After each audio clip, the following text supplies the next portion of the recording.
Ésaïe 22. Oracle sur la vallée de la vision. Qu'as-tu donc, maintenant, pour être tout entière montée sur les toits en terrasse? Ô toi, ville bruyante et pleine de tapage, cité en liesse? Car ceux parmi les tiens qui ont été tués ne sont pas tombés par l'épée et ne sont pas morts au combat. Tes officiers se sont enfuis ensemble. Ils ont été faits prisonniers par les archers. Tous ceux qu'on a trouvés ont été pris ensemble comme ils fuyaient au loin.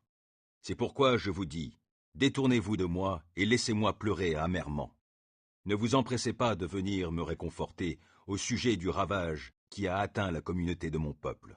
Car c'est un jour de trouble, de destruction et de désolation qu'envoie l'Éternel, le Seigneur des armées célestes, dans la vallée de la vision. Des murailles sont abattues et des cris de détresse s'élèvent vers les monts. Et l'âme prend son carquois. Il vient avec des chevaux et des chars portant leurs hommes d'équipage.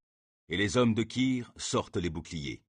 Hélas, Jérusalem, tes plus belles vallées sont encombrées de chars. Les soldats sur les chars viennent se mettre en poste en face de tes portes.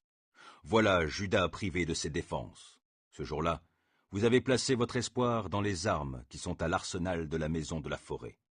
Vous avez remarqué combien les brèches sont nombreuses dans les murailles de la ville du roi David.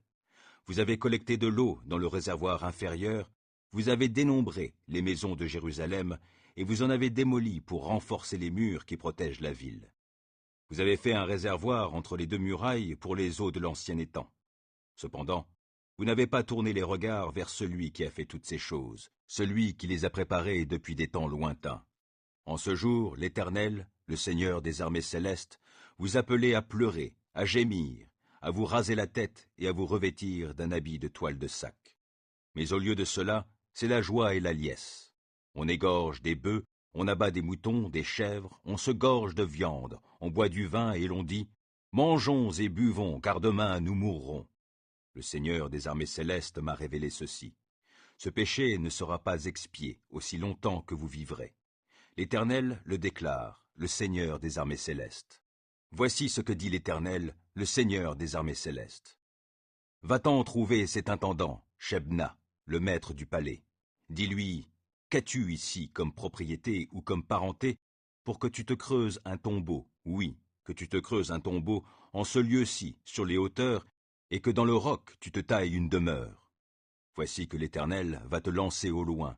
D'un geste de la main, il va t'empacter et t'envoyer rouler, rouler comme une balle vers une vaste plaine.